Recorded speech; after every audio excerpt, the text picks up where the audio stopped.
سمجھ آئے گی؟ اب اس معرف اور مسائل ہیں اب اس کے۔ دوسری آیت میں توحید کی طرف دعوت تمام انبیاء کو وظیفہ رہا ہے۔ دوسری آیت میں جو نقل دلیل توحید کی پیش کی گئی ہے، تشریح اس کی یہ ہے کہ جس بات پر بہت سے انسان متفق ہوں، خصوصاً جبکہ وہ مختلف ملکوں کے باشندے اور مختلف زبانوں میں پیدا ہوئے ہوں۔ اب تو سمجھ رہا گا دوسری آیات میں جو نقل دلیل کا مطلب کیا ہے نا؟ نقل کیوں لکھا گا قرآن پاک میں؟ ہاں نہیں، نقل دلیل کا مطلب یہ قرآن پاک کی جو آیات تھی اس کا ترجمہ تھا، ترجمہ کی تفصیل تھی، اس کی جو انہوں نے مسائل بتائے ہیں نا، نقل یعنی کسی اور نے یہ لکھے ہیں، اس کی تشریح کی گئی ہے، سمجھ گیا بات کو؟ اس لیے وہ بتا رہے ہیں نقل کی گئی ہے ان الفاظوں کی۔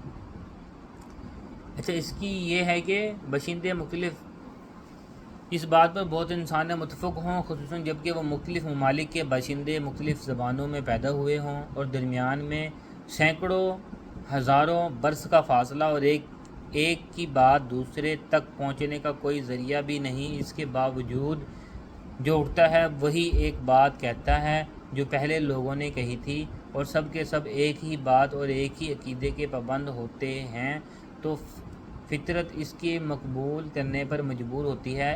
مثلاً اللہ تعالیٰ کا وجود اور اس کی توحید کا مضمون انسانوں میں سب سے پہلے حضرت آدم علیہ السلام لے کر آئے، ان کے بعد ان کی اولاد میں مسلسل اس بات کا چلنا کچھ بعید نہ تھا، لیکن زمانہ دراز گزر جانے اور اولاد آدم کے علیہ السلام کے وہ تمام طریقے بدل جانے کے بعد پھر حضرت نوح علیہ السلام آتے ہیں، ان چیزوں کی دعوت دیتے ہیں جس کی طرف آدم علیہ السلام نے لوگوں کو بلایا تھا۔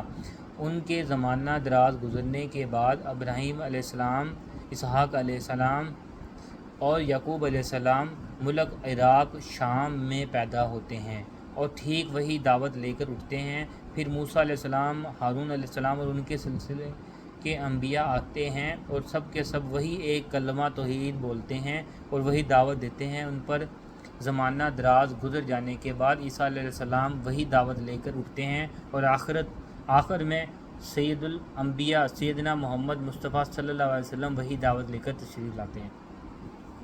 سمجھ آئی بات؟